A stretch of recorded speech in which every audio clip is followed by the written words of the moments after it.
कोहरे और बादल के कारण रबी और बची हुई खरीफ की फसल खतरे में। पिछले हफ्ते की बारिश से रबी सीजन का चना, गेहूं, ज्वार और खरीफ की तुअर, कपास की फसलें प्रभावित हुई। तब से लगातार सुबह के वक्त निर्माण होने वाले कोहरे के कारण लार्वा और फसल मरने की बीमारी का प्रकोप काफी हद तक बढ़ गया है।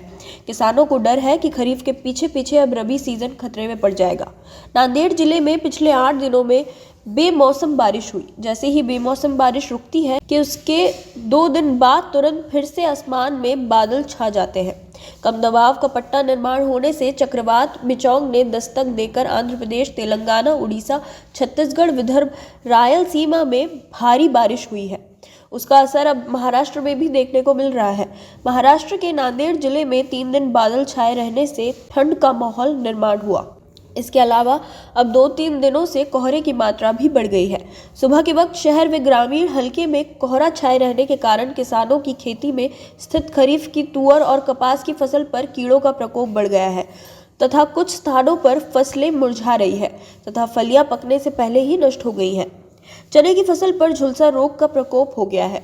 इससे खेत में गेहूं, ज्वार, चना की 20 से 25% फसल झुलसा रोग के कारण नष्ट हो गई है। कोहरे के कारण फसलों पर काफी असर पड़ रहा है, जिसे लेकर किसान वर्ग चिंता व्यक्त कर रहे हैं। जिन खेतों में अभी भी कपास की फसलें सूखी हैं, वहां किसान कपास उत्पादन की उम्मीद कर रहे हैं, लेकिन कोहरा इसी तरह जारी रहा तो कपास के बीज कोशों में कीड़े पड़ जाएंगे और इसका असर उत्पादन पर पड़ेगा। किसानों को चिंता है कि कोहरे के कारण खेतों में बची कुची फसलें भी बर्बाद हो जाएंगी। इस संबंध में कृषि विभाग द्वारा किसानों को उत्पादन बढ़ाने और लार्वा पर नियंत्रण करने के लिए कीटनाशकों और रासायनिक उर्वरकों का उपयोग करने की हिदायत दी जा रही है, जिससे किसानों की जेब कटेगी। समग्र धुंध के कारण किसान चिंतित है कि लार्वा बीमारी के बढ़ते प्रकोप के कारण शेष खरीफ फसलें और रबी फसलें खतरे में है। नांदेड़ से एम अनिल कुमार की रिपोर्ट।